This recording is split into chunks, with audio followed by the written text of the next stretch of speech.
입니다. 마태복음 5장 7절입니다. 마태복음 5장 7절. 우리 한번 같이 읽어보겠습니다. 시작. 긍휼히 여기는 자는 복이 있나니 그들이 긍휼히 여김을 받을 것이며. 아멘. 우리가 팔복을 통해서 배우는 하나님의 성품 혹은 닮아가는 하나님의 성품, 이 부분들을 쭉 살펴보고 있잖아요. 지난 주간에 이렇게 의의 줄임으로 하나님을 닮아가는 것과 관련되어져서, 의는 하나님과의 바른 관계 속에서 나온다라는 거죠.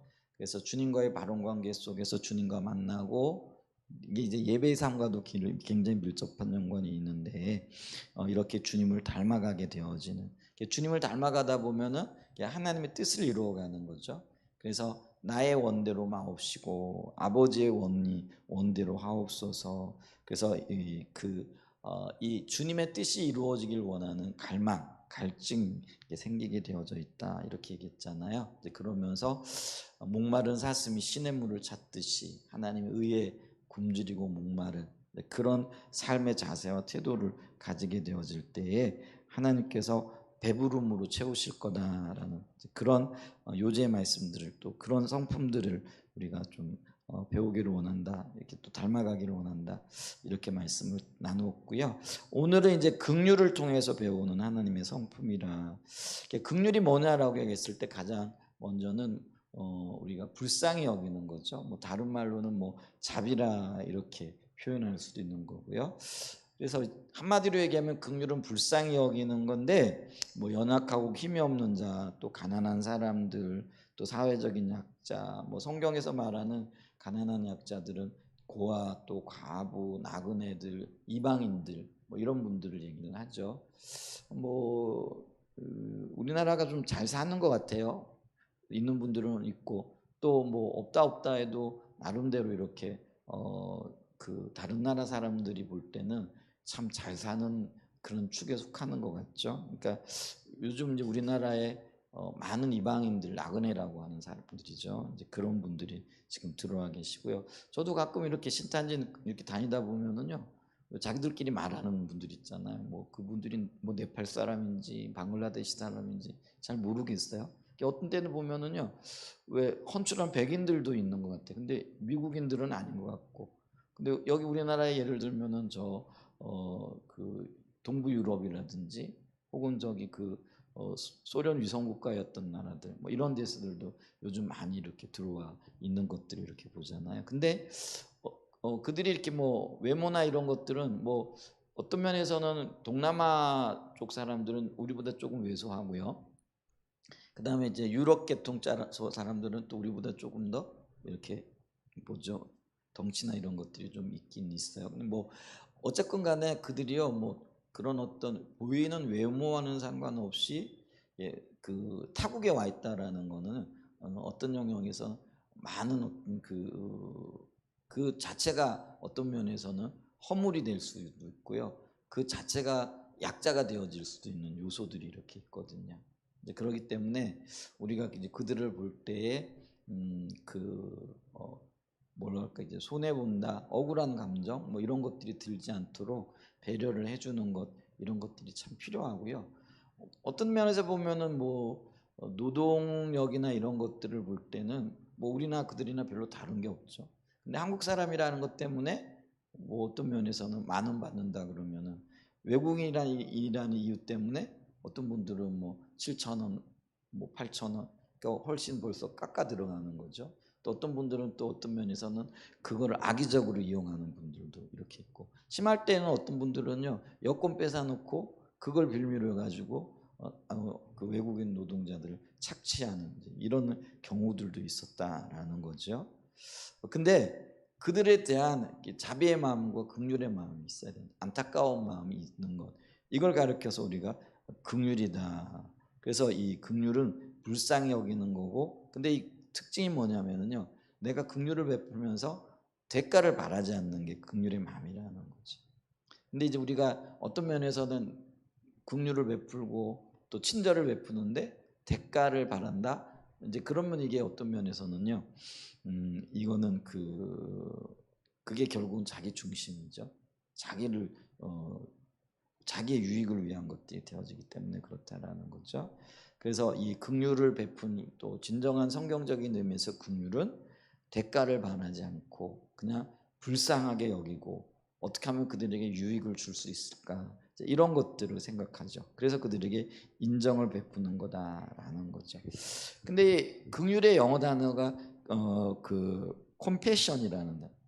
그러니까 콤이라는 거는 여기에 공동으로 함께 한다라는 그런 의미가 있잖아요. 그래서 이게 컴패션이라는 거는 패션이라는 건 뭐 감정, 열정 뭐 이런 것들이 되어지니까 이게 감정을 함께 나눈다. 그러니까 그들의 처지와 형편 가운데 들어가는 거죠. 근데 이게 바로 주님이 보좌를 버리시고 이 땅에 오신 마음이라는 거예요. 그게 이제 긍휼의 마음이라는 거죠. 그래서 우리가 두 번째로 좀 살펴볼 수 있는 게 뭐냐면은 이 긍휼의 원천이 하나님이시다. 그래서 우리가 빌립보서 2장 5절 이하에도 쭉 보게 되어지면 그는 근본 하나님의 본체시지만은 그 하늘 보좌의 영광을 버리고 우리 가운데 오셨다라는 거예요. 왜요? 함께 하시기 위하여, 나누기 위하여. 이제 그거를 이제 히브리서에는 체휼이라 예전에 이렇게 표현했고 지금은 동정이라.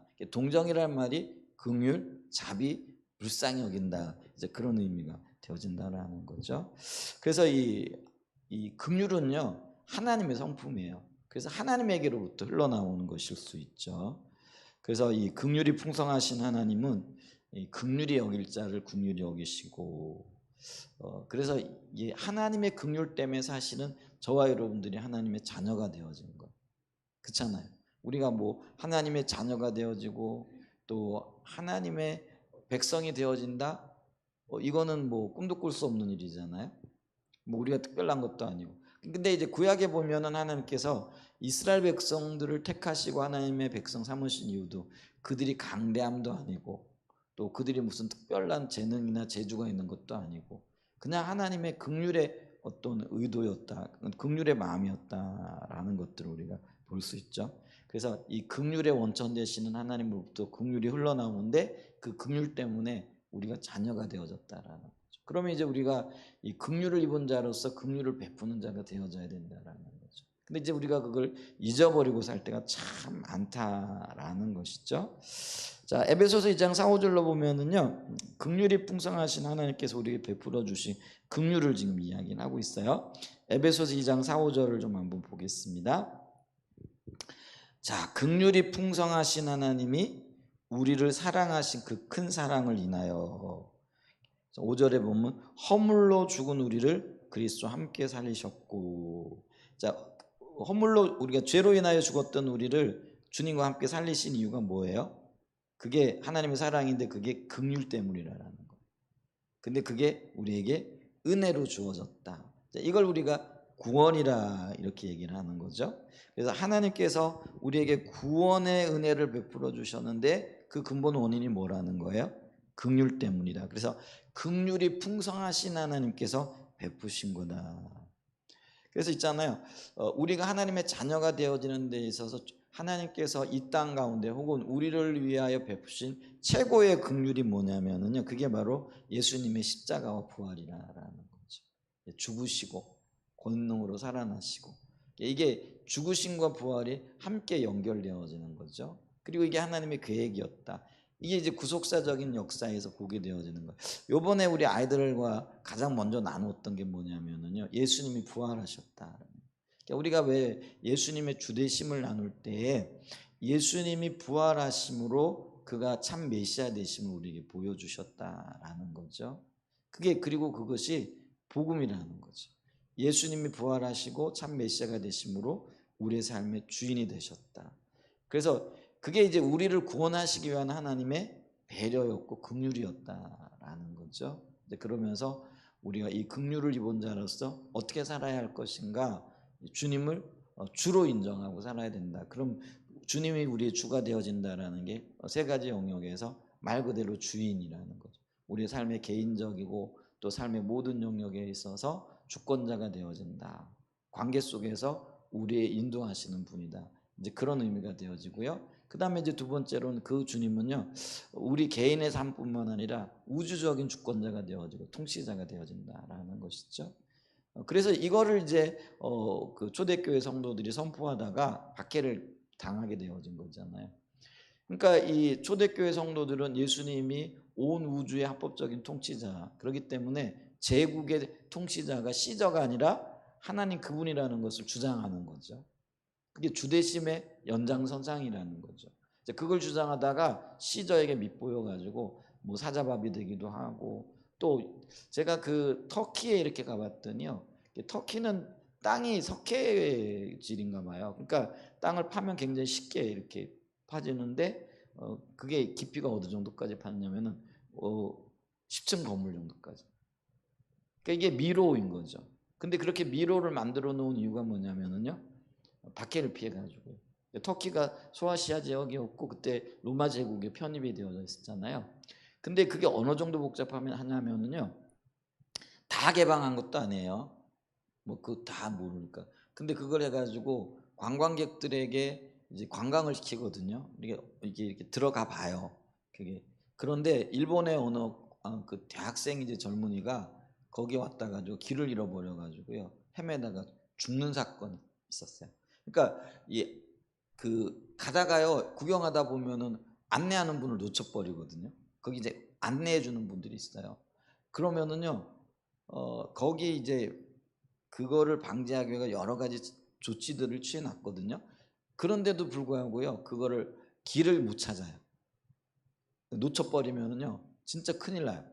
실제로 그 일본 사람이 그 안내하는 분이 얘기를 하더라고요. 죽었대요. 그래가지고 지금은 그 복잡한 미로들을 못 들어가게 하는 거죠. 그냥 어떤 맛보기만 보게 하는 정도.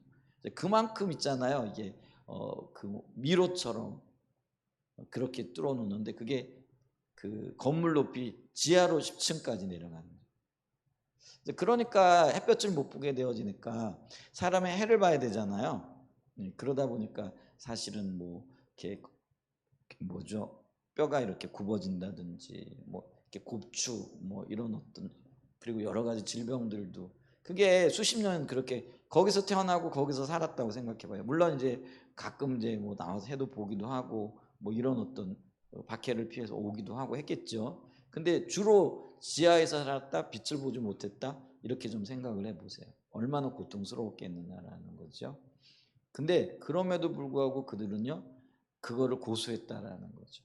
온 우주의 제국의 적법한 통치자는 시저가 아니고 로마의 황제가 아니고 예수 그리스도시다, 이거를 주장했다라는 거죠. 그러니까 이 부활이 얼마나 강력한 하나님의 메시지였는지, 하나님의 계획이었는지 모른다라는 거죠. 이제 그러면서 그분이 하나님 자신이시다, 그 신앙 고백을 이렇게 가지고 살았던 것을 이렇게 보죠. 이제 그것이 우리로 하여금 하나님을 만나고 하나님의 구원을 입고 또 하나님의 긍휼을 입은 자로서 고백되어지는 거죠. 근데 그게 하나님의 긍휼을 입었으니까 그 고백이 그 진리가 되어져서 그 복음의 그 선포가 나타날 수밖에 없게 되어진다라는 거죠. 그게 다시 말하면 하나님의 긍휼이 그만큼 크다라는 거죠.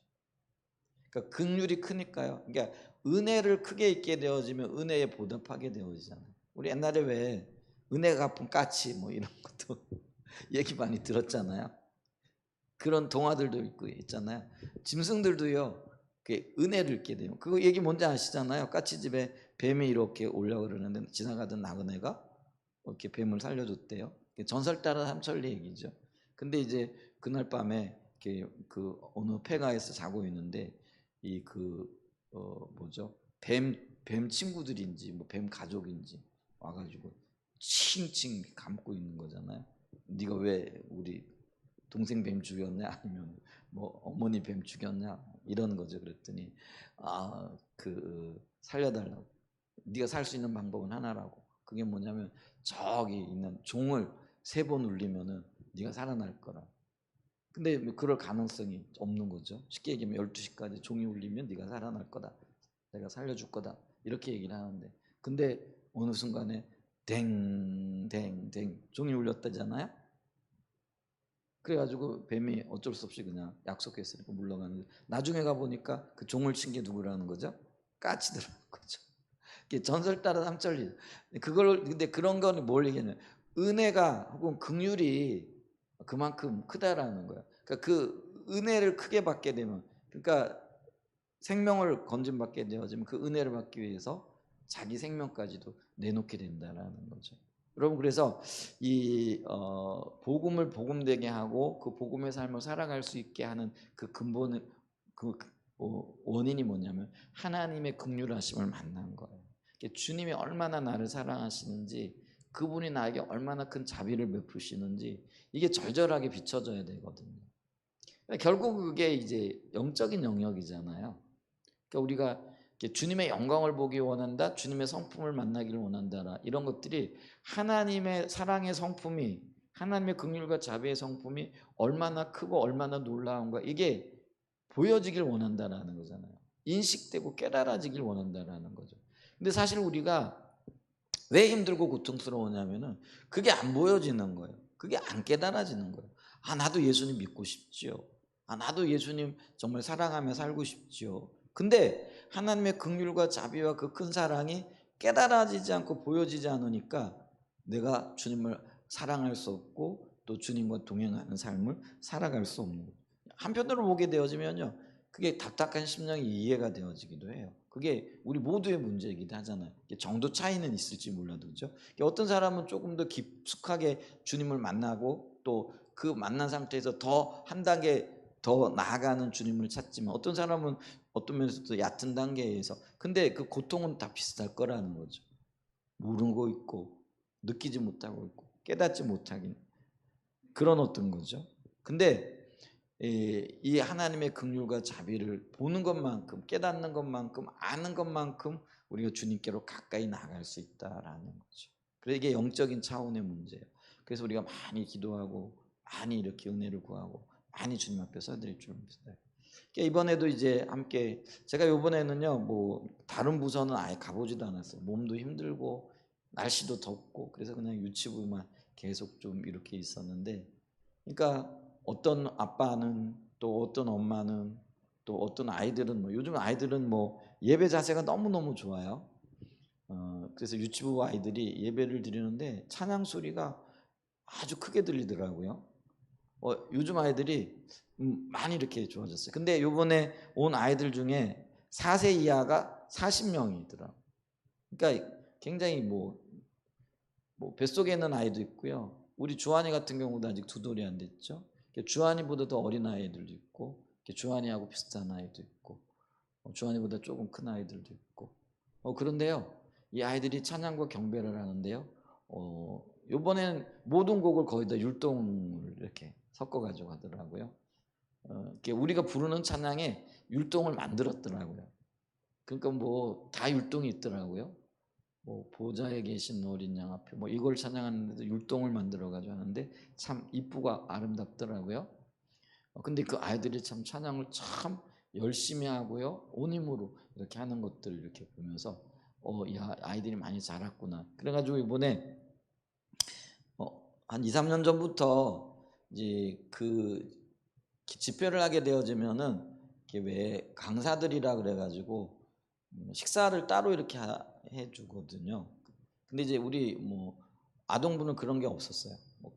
왜냐하면 세 부서가 따로따로 이렇게 하고 끝나는 시간도 다르고 시작하는 시간도 막 달라요. 유치부는 조금 늦게 시작하고 또 조금 빨리 끝내고 밥도 빨리 먹게 하고, 왜냐하면은 기다리는 시간들이 너무 길고 이러니까 그게 잘 맞춰지지 않았어요. 그리고 뭐 그런 걸 원하지도 않았고 그랬는데 그게 좀 미안하다고 선교회에서 그러면은 한 끼 정도를 밖에 나가서 밥을 사 먹게 했어요. 그래서 어제 가서 오리고기 먹었는데요. 근데 이제 그 유년부 그 담당하시는 목사님이 저한테 그러는 거예요.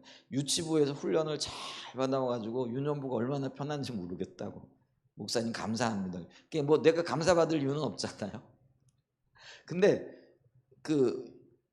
벌써 유치부 아이들부터요, 어린 아이들부터 예배 분위기가 이게 딱 잡혀져 있더라고요. 이게 참 놀라운 거죠. 제가 거짓말하는 게 아니라 우리 이번에 저기 누구예요? 전 집사님 가셨으니까 아이들 그렇죠? 놀랍죠? 다 찬양에 동참하고 이 어떤 것들을 이렇게 보게 되어지는 거죠. 근데 이제 함께 참여한 엄마들 중에 아빠들 중에 어떤 분은 아빠는 꺼이꺼이꺼이 우는 분도 있더라고요. 근데 그게 뭐 주님이 이게 비춰주시는 영역이 있는 거예요. 비춰지는 것만큼 우는 거예요.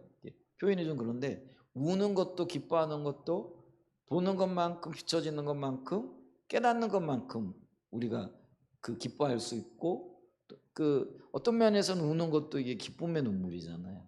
이제 그런 어떤 것들이잖아요.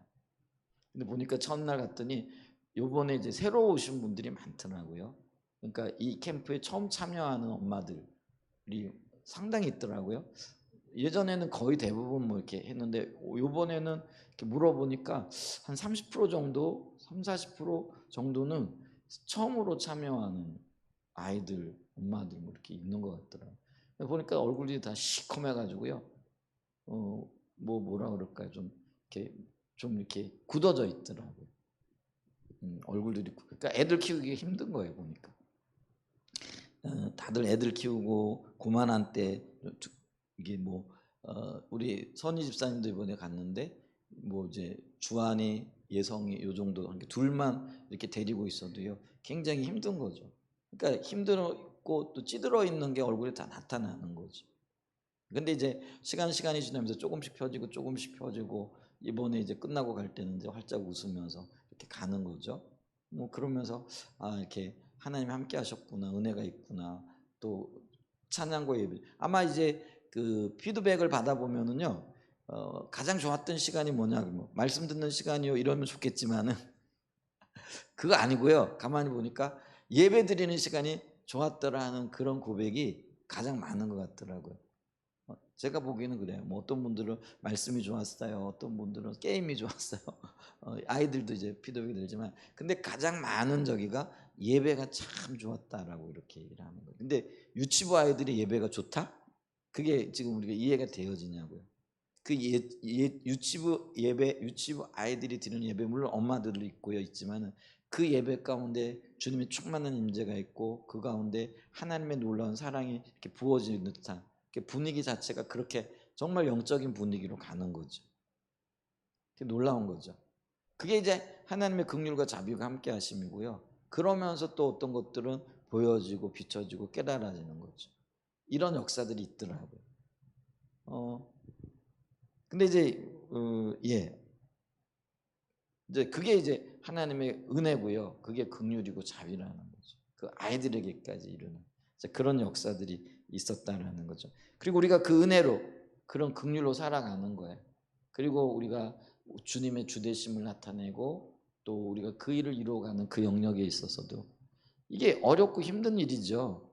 유치부에 처음 엄마들이 아이를 데리고 와가지고 막막한 거죠. 어떤 때는 다른 애들은 예배를 잘 드리는 것 같은데 우리 아이는 전혀 예배를 못 드리고 있는 것 같고 힘만 들고 이제 그런 막막함이 있는 거죠. 근데 은혜가 함께하면서요 생각이 바뀌고 또 그 아이가 이제는 자라나면서 점점 더 예배자로 서가고 또 하나님의 자녀로 서가는 듯이 우리도 이렇게 막막해요. 근데 하나님께서 함께 하시다 보면 어느새 이제 그런 어떤 하나님의 인도하심이 이렇게 보여지게 되어질 줄 믿습니다. 근데 그러기 위해서는 우리가 복음을 따라 지속적으로 살아가야 된다는 거죠. 이렇게 산다라는 게 주님을 찾고 구하는 가운데 비춰주시는 대로 그거를 따라가고 삶에 적용해 나가고 또 은혜를 구하고 달려가게 될 때 지속적으로 그 자리에 있게 되어지면은 하나님의 이 긍휼의 원천이 되신 하나님께서 자비와 은혜를 베풀어 주셔서 자라나게 하시고 세우시는 역사가 있게 되어진다라는 거죠. 아멘. 그래서 우리의 긍휼의 원천은 하나님이시다. 그렇기 때문에요. 하나님께서는요. 우리에게 긍휼을 주셨는데 세 번째로 살펴볼 수 있는 게 뭐냐면은요. 그 긍휼의 삶을 살지 않으면은요. 우리에게도 똑같은 심판을 내리세요. 그러니까 긍휼의 하나님 우리에게 다가오셨는데 우리가 하나님의 자비와 긍휼을 경험했잖아요. 그럼 이 긍휼과 자비를 흘려보내야 되는데 흘려보내지 않으면은요. 하나님께서 긍휼을 거두신다라는 거예요. 이제 그게 야고보서 2장 13절이에요. 자, 야고보서 2장 13절 볼까요?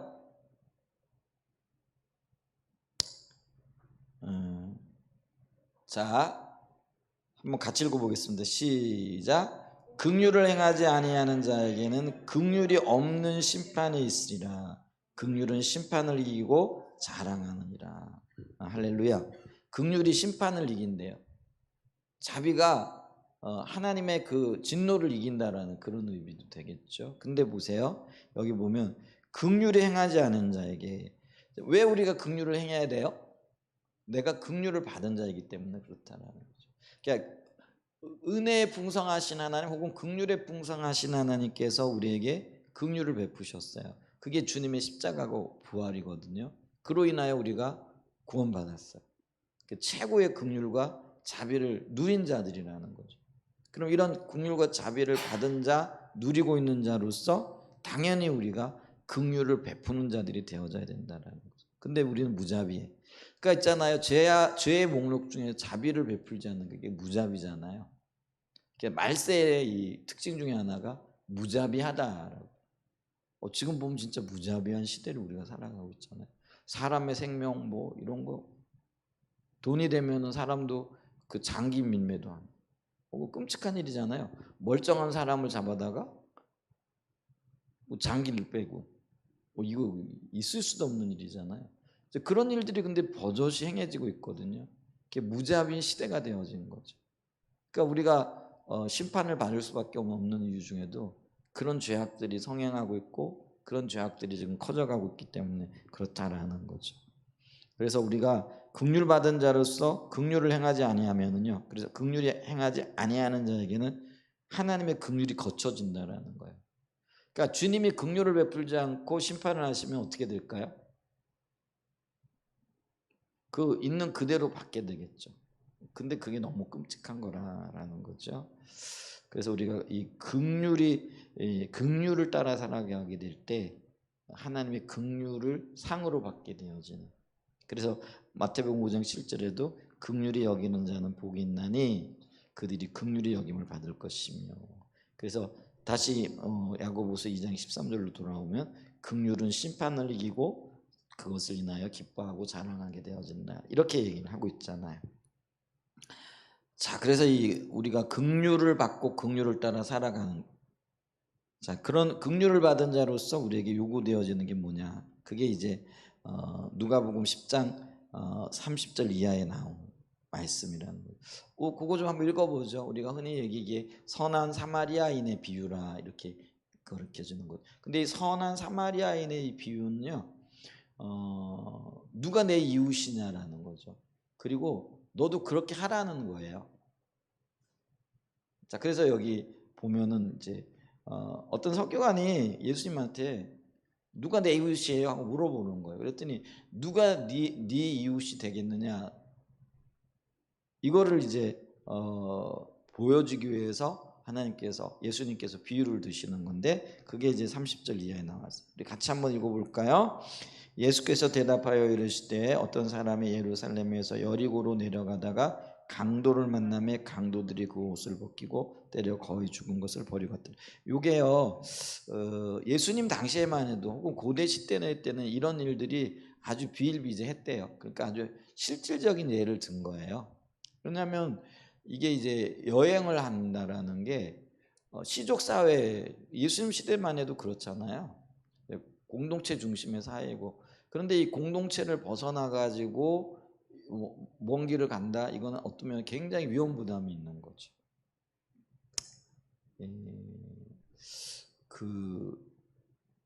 제가 굉장히 경상북도 영천군 북안면 도율이라는 곳에 깡촌이잖아요.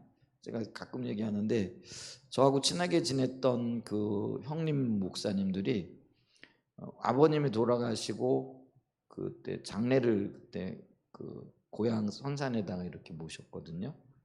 근데 이제 그때 문상을 그때 뭐 서울에서 이렇게 받았기 때문에 못 오고 그 현지로 오신 분들이 이렇게 있었어요. 근데 이제 그분들이 저한테 나중에 하는 말이 뭐냐면, 야, 어떻게 이렇게 깡촌에서 살았냐. 그러니까 지금도 굉장히 깡촌인 동네예요. 내려가게 되어지면은. 근데 이제 깡촌에 살다 보니까요, 태어나가지고, 그러니까 지금은 그렇지는 않을 거예요. 근데 제가 어렸을 때만 해도요, 그 사방 10리 밖을 혹은 그 사방 몇십 리 밖을 못 벗어나 본 분들이 여러 분 계셨어요. 그게 이제 옛날을 살아가는 사람들의 삶의 방식이었던 거죠. 그래서 우리가 예를 들면은 저희 소시장이 우리 동네에서 30리밖에 있었고요. 그 다음에 이제 조금 큰 시장, 그 이제 영천시장이라 이렇게 얘기하는데, 그게 한 40리 정도 되나? 40리까지도 안 될 것 같아요. 40리면은 4, 3, 12, 4, 4, 16. 아니다, 어떻게 되지? 10리가 4km니까요. 40km면은 뭐 100리인가요? 40km. 이거 뭐 얼마 멀지 않아요. 이렇게 버스 타고 나면 한 30분 정도 걸리는데, 이제 그게 이제 그분들이 갈 수 있는 최대치예요. 그러니까 이제 우리 아버님도 이제 그 옛날에 이제 소를 키워가지고 소팔로 나가잖아요. 그럼 아화장이라 그래가 소시장이 형성되어지는 게 있어요. 그러면 거기 갔다 오는데 하루 종일 걸려요. 한 20리, 30리를 소를 데리고 갔다 오는. 소를 팔기도 하고 사기도 하고. 제가 아직도 기억나는 게 우리 아버님이 암소를 끌고 가는데 돌아올 때는 황소를 가지고 오시더라고요. 그래가지고 이 황소가 어떤 면에서는요, 왜 그때 황소를 샀는지 모르겠는데, 황소는 별로 생산력이 없어요. 예를 들면 이제 우리 형님들이 이제 대학에 이렇게 다니니까 이제 소는 1년에 한 번씩 이렇게 새끼를 낳는 것 같아요. 그래 한 1년 정도 끼워가지고 이제 등록금 될 때가 되어지면 한 마리씩 없어지는 거죠. 이제 그러니까 이제 암소를 사오더라고요. 근데 우리 아버님이 이 황소가 멋있어 보이셨는지, 근데 뭐 속은 알 수가 없죠. 말을 못 하시는 분이니까 큰 황소를 사오셨던, 그게 저희 어머니하고 의논이 됐는지 안 됐는지 잘 모르겠어요. 근데 약간 제 기억에 큰 황소를 이렇게 사오셨던 기억이 이렇게 나는데 하루 종일 걸려요. 그러니까 제가 9살 때 이제 서울로 이사를 우리 온 가족이 왔거든요. 저는 그때까지만 해도 명주 땅이라 그래가지고요. 우리 동네에서 한 1km 정도 떨어진 그걸, 거기에 이제 초등학교 있었어요. 제가 이제 걸어가고 2학년 때, 2학년 마치고 3학년 초에 이렇게 전학을 왔는데 거기를 벗어나 본 적이 없고요. 제 기억에 한 번도 차를 타본 기억이 없어요. 9살 때까지. 그렇게 살았어요. 그게요, 뭐 불과 몇십 년 전 이야기인 거거든요. 그러니까 차를 타본 적이 없으니까 내가 멀미를 하는지 안 하는지도 모르는 거예요. 그러다가 오니까 생전 차를 처음 타보니까 멀미를 할까요, 안 할까요? 뭐 엄청 고생하는 거죠. 차를 처음 타보니까 멀미를 하더라고요. 근데 멀미를 하는지 안 하는지 모르는 거예요. 그 못 모르고 타는 거죠. 이제 그런 기억이 이렇게 나는 거예요. 근데 서울 올 때 그 길이 얼마나 멀었던지 제가 아직 기억이 나고요. 옛날에는 그 강남 고속버스 터미널이 아니고요. 용산 시외버스 터미널에 고속버스하고 시외버스가 다 섰어요. 그러니까 제가 이제 갔을 때 내린 게 용산인데 별천지인 거죠. 아주 뭐 시골 그 깡촌에서 서울에 이렇게 와 보니까 그게 제가 70년대 초반인가 중반에 이렇게 이사를 왔던 것 같은데 진짜 뭐 별천지죠. 지금 옛날 얘기 하려고 하는 게 아니고요. 그게 이게 이렇게 집을 떠나게 되어지면 위험에 노출된다라는. 그렇기 때문에 이 지금 여기를 보게 되어지면 예루살렘에서 여리고로 내려가. 사실 예루살렘에서 여리고가 몇 킬로 안 돼요. 10리 정도밖에 안 돼요.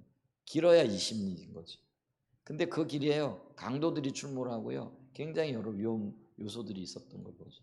그래서 이 그 예루살렘으로나 아니면은 다른 지역에서 1년에 세 차례씩 혹은 어떤 특별한 날에는 성전에 가서 예배드리게끔 돼 있잖아요, 유대인들은. 그러니까 이제 예수님처럼 온 동네 사람들이 함께 무리를 지어가는 거예요. 근데 무리를 지어가니까 예수님이 당연히 따라오리라고 생각을 했던 거예요.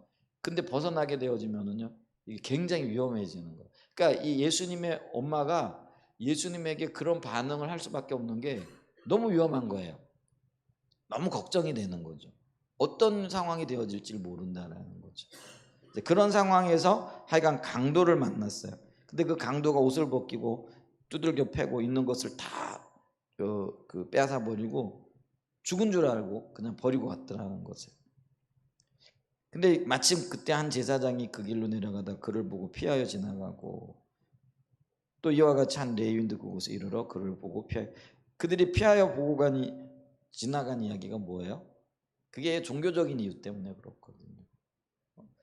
여러분 길거리에 버려진 시체 만지면 부정해지는 거거든요. 그러면 그들이 그 부정한 걸 가지고 성전에도 들어갈 수 없고 예배에도 참여할 수가 없는 거예요. 그러니까 그들은 나는 제사장이니까 예배를 집전해야 돼.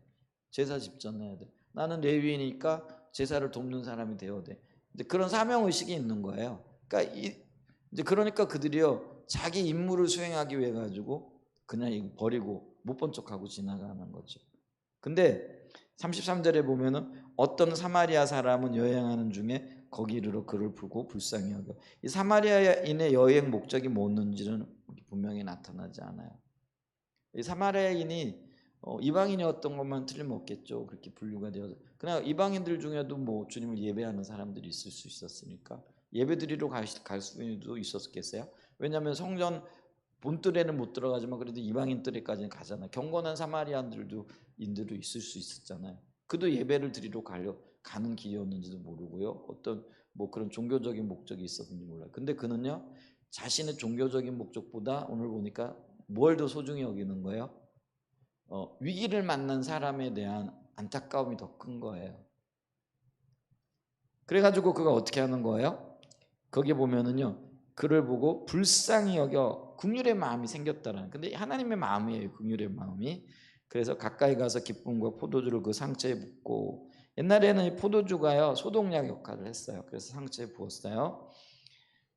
그고 자기 짐승에 태워 주막으로 데려가서 돌보아주니라. 그 이튿날 그가 주막 주인에게 데나리온 둘을 내어주며 이르되 이 사람을 돌보아주라. 비용이 더 들면 내가 돌아올 때 갚으리라 하였으니. 자, 그러면서 여기 예수님의 질문이 있는 거야. 내 생각에는 이 세 사람 중에 누가 강도 만난 자 이웃이냐, 이거죠. 누가 이웃이겠느냐? 긍휼을 베푸는 자가 이웃이라는 거죠. 그 의도가 있는 거예요. 왜냐하면 누가 내 이웃입니까? 물어보고 이 예를 들었기 때문에. 제사장이 이웃이냐, 레위인이 이웃이냐, 사마리아인이 이웃이냐. 사마리아인이 이웃이잖아요. 근데 사마리아인이 이웃이 될 수 있었던 이유가 뭐예요? 긍휼의 마음이 있었다라는 거. 그러면서 주님이 우리에게 뭐라고 말씀하시니, 이제 그 사람들이 자비를 베푼 사람입니다. 재밌죠? 사마리아인입니다. 이렇게 대답을 안 하고요. 유대인들이니까 사마리아 사람들을 좀 깔보고 또 그게 칭찬받는 게 별로 안 좋았던 것 같아요. 예를 들어서. 그러니까 그냥 자비를 베푼 일입니다. 그랬어요. 그랬더니 예수님께서 이르시되 가서 뭐라고 하는 거예요? 너도 이와 같이 하라. 이 긍휼의 마음을 가지고 이 긍휼의 마음을 실천하고 행해라. 이게 핵심인 거예요. 그러니까 이게 이제 다시 이제 돌아가 가지고 긍휼을 입은 자로서 긍휼의 삶을 우리가 살아가고 있잖아요. 그렇기 때문에 이 긍휼의 삶을 긍휼 받은 자로서 나누어야 된다는 거죠. 여러분이 종교적으로 제사장이나 레위인은 얼마나 경건하고 어떤 면에서 얼마나 사람들의 인정을 받는 사람이었겠어요. 근데 주님 앞에서는 그런 게 필요 없다는 거예요. 주님은요 긍휼 입은 자로서 긍휼의 삶을 살라고 우리에게 요구하고 계시다라는 거. 그리고 그게 복이라는 거죠. 그 복이 뭐예요? 네가 긍휼 베풀었냐? 긍휼의 삶을 살고 있냐? 그럼 내가 너를 긍휼히 여길 거야. 이 마음인 거죠. 또 이 말씀을 주는 거죠. 그래서 긍휼히 여기는 자는 복이 있나니 너희가 긍휼을 여김을 받을 것이요. 그래서 이 사마리아인이 칭찬을 받았어요. 아마 천국에 가면은요 이 사마리아인의 상급이 클 거예요. 더 클 거예요. 모르겠어요. 이 제사장과 레위인이 천국에 갈 사람들인지 아닌지. 그건 우리가 모르니까. 근데 분명한 거는요. 뭐 다 천국에 갔다 쳐요. 근데 그렇게 깔보고 그렇게 멸시했던 사마리아인들이 훨씬 더 상급이 클 거라는 거죠. 왜냐하면 그는요 핵심적인 걸 알았어요. 정말 주님이 원하심이 뭔가를 알았다라는 거죠. 그래서 오늘 우리가 의를 우리가 이루어 가야 돼요. 당연히 하나님께서 하나님의 길을 보고 그 길을 따라가고 그게 이제 의자잖아요. 근데 그러면서도 거기에 긍휼이 함께 가기를 원하시다는 거죠. 그러니까 정의감이 불타고 그게 인간적인 정의감이잖아요. 그러면 우리가 한편에서는 이걸 놓쳐버릴 때가 있어요. 공의를 세워야 된다. 정의를 세워야 된다. 이거죠. 근데 이 공의를 세우시기 위하여 하나님은 한편으로는 사랑으로 이 정의와 공의를 온전케 하시는 분인 것을 보게 되어지잖아요. 심판에 하나님께서는 당신이 죽으심으로써 하나님의 공의와 정의를 세우고 가는데 그게 사랑이었다라는 거죠. 그게 긍휼이었다라는 거죠. 그게 복된 삶입니다. 저와 여러분들이 오늘 이런 긍휼의 삶 가운데 하나님의 마음을 알고 그 마음을 이렇게 나누고 전하고 또 그것을 이루어가는 복된 삶, 복된 교회 되어지는 은혜가 있기를 예수님의 이름으로 간절히 축복하고 축원드립니다. 그래서 우리가 좀 이거를 좀 생각해 보면서 내가 지금 이걸 잃어버리고 있지는 않은지, 이거를 정말 마음에 품고 있는지, 내가 하나님의 그 사랑을 받은 자로서 사랑의 마음을 품고 있고 살아가고 있는지 우리가 주님 앞에 좀 깨어있는 은혜가 있길 다시 한번 축복합니다. 한번 기도하지요. 우리 말씀 생각하면서 긍휼의 원천 되시는 하나님께서 우리에게 베푸신 그 긍휼로 인하여 감사하고요. 긍휼의 삶을 살 수 있도록 너도 이와 같이 하라라고